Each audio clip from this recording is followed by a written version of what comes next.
You haven't written down the list of questions to ask your wedding photographer. Definitely ask this.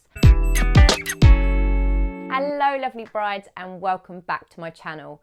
I'm Lauren, wedding planner, owner of Bluebird Creative and full-time coffee addict. If you don't want to miss out on a weekly dose of wedding planning goodness for the stylish bride, then make sure you subscribe to my channel, hit the bell, and you'll be notified every Tuesday when a new video lands. If you haven't already, then check out my Instagram for my daily stories and a bit of wedding inspo on the grid. So how do you know who the right wedding photographer is for you? I have got a full-blown list of questions that you should, without fail, be asking your wedding photographer. You do not want to be booking someone until you've asked these questions. So grab my questions and you can be confident knowing that you're booking the right person for you and your wedding day. So choosing a wedding photographer can be quite a daunting task. You're putting a lot of trust in one person to capture the memories of your special day. The last thing you want is to look back at your photos and be filled with disappointment because they didn't capture what you wanted, have the style that you wanted, or just made a big pig's ear of the whole thing. So to make sure that that doesn't happen, I have created a list of questions that you should ask your wedding photographer and things to consider before booking. So here's my 12 points. Let's dive in. Okay, so the first thing to consider is definitely the style of photography. Do you want somebody that does candid, documentary, photojournalistic style photos? So that's basically when they stand back and they just capture the moments as they happen and as they unfold. It's personally my favourite type of wedding photography, and it seems to be becoming more and more popular. Do you want somebody that takes on a more traditional approach where everything is a little bit more posed and a bit structured? A candid and documentary style photographer will still most likely do a few shots for you with the family and the bride and groom portraits, but the majority of the day will literally just be standing back and capturing things as they happen. So there's two different styles there, and you need to know which one you prefer before booking your photographer. Also look into whether your photographer is a natural light photographer or not.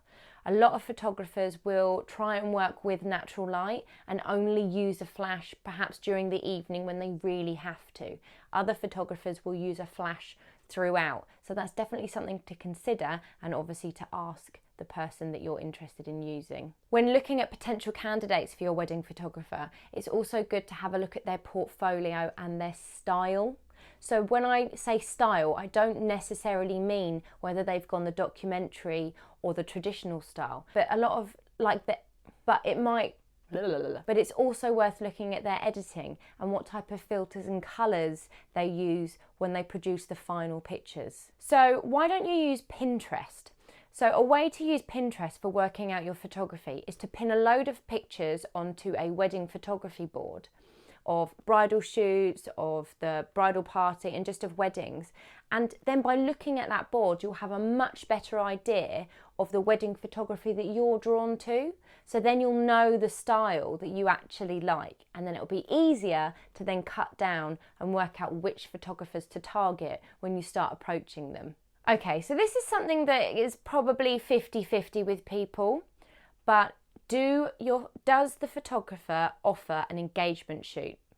I personally think this is a really important part of your wedding day and your planning process. By having the opportunity to have an engagement shoot with your photographer, not only does it mean some lovely photos that you can perhaps use for your invitations, for your save the dates, and extra photos for you to keep, but it also means that you get the opportunity to work with your wedding photographer before the wedding day.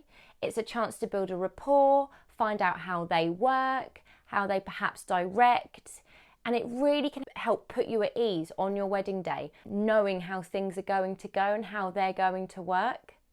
I personally had an engagement shoot with my wedding photographer and it was fantastic because my biggest worry was I don't actually like having my photo taken or be in front of the camera, she says, sat in front of a camera filming. I don't mind filming, I don't like having my photo taken.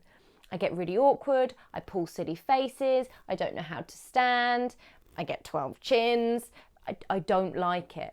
So by having an engagement shoot, it was such a breath of fresh air because I suddenly was being directed by somebody, I knew what to do, and then come the wedding day, I knew what to expect, and it wasn't an added stress for me to think, I don't know what they're going to make me do, I don't want to do this, I don't know what to expect, because I did know what to expect. I was totally at ease. So for me, 100%, if they offer it, go for it. If they don't, ask about it or add it to the list of possibilities because it is so, so worth it. Okay, next is to make sure that you look through their body of work.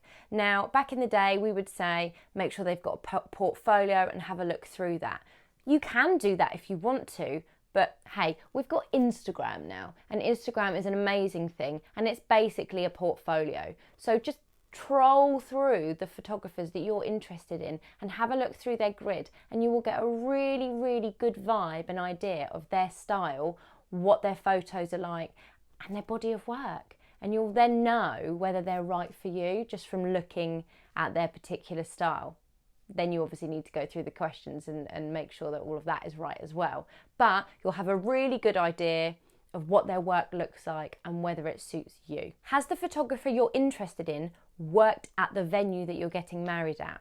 It's not vital by any means, but if they haven't worked at the venue, then ask them before booking if they'd be willing to do a site visit to check the venue out before the wedding day. What they will need to do is to make sure that they know areas that are going to be good for photographing the couple shoot, for example, where's going to be good to get all the guests. I just think it's really important for a photographer to know the space that they're working in so that they're not turning up on the day blind. So do ask them if that's a possibility if they haven't worked there. And if they have, fab. Something I think that is really important to ask is, do they have insurance and do they have backup if equipment fails?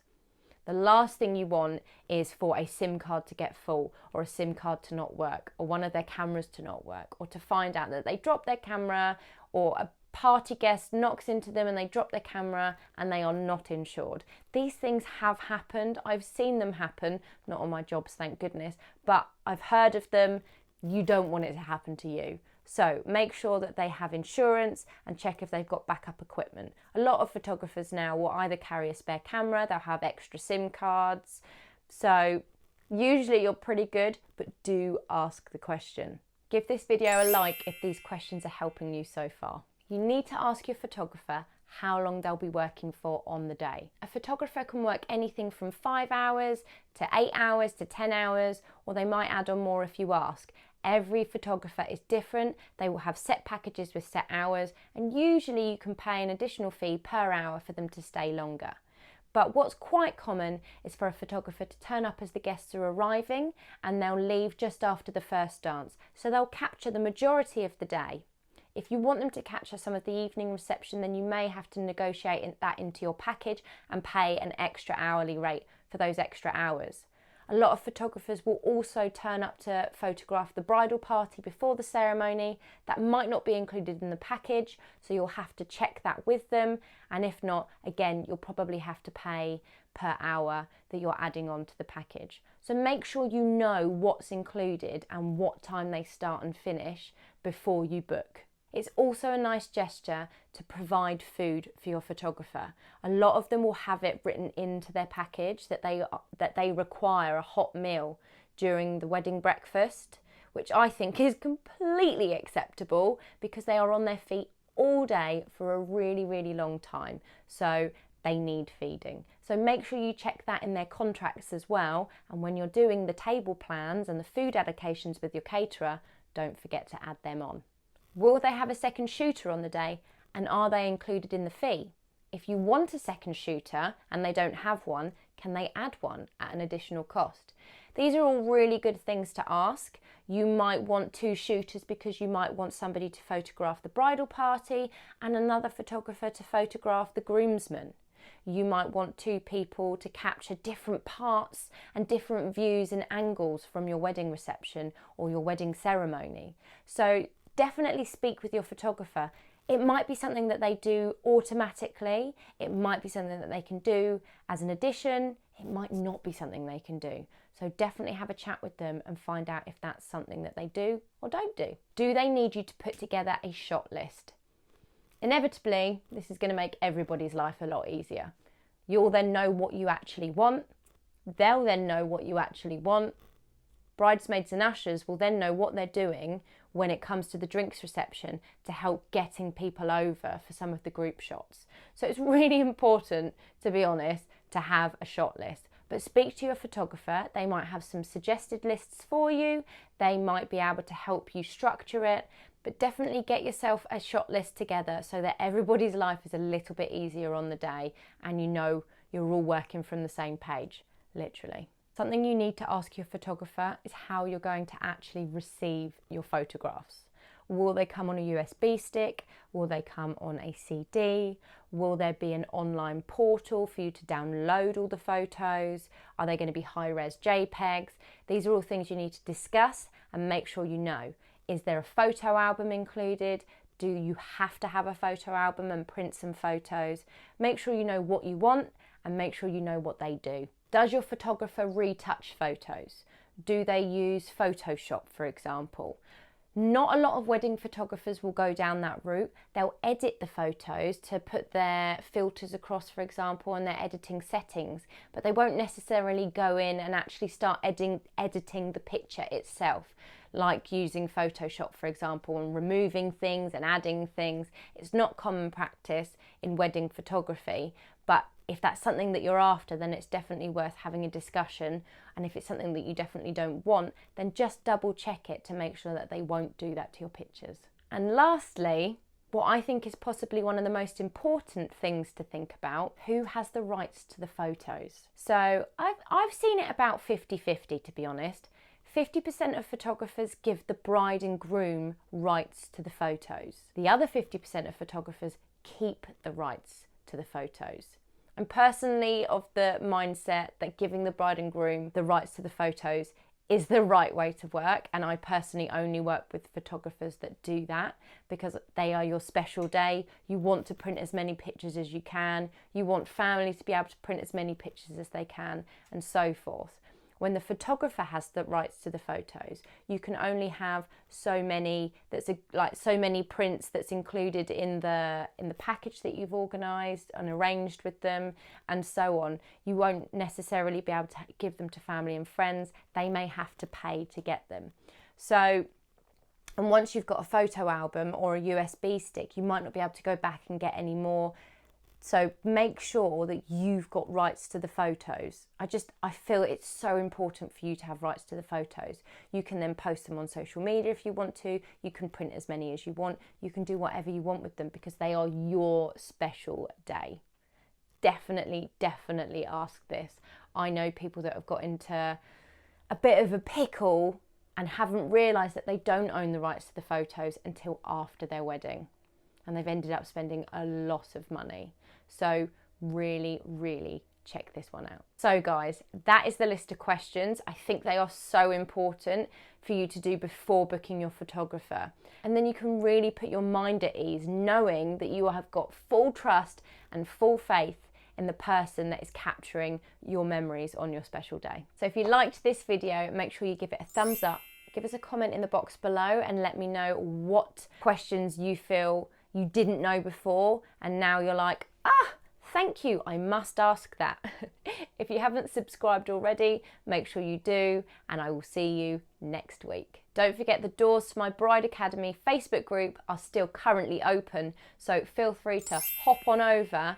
I'll put the link here now, and you can come and join my community of brides that are all helping each other and supporting each other in their wedding planning, and I hop in every week for free live trainings.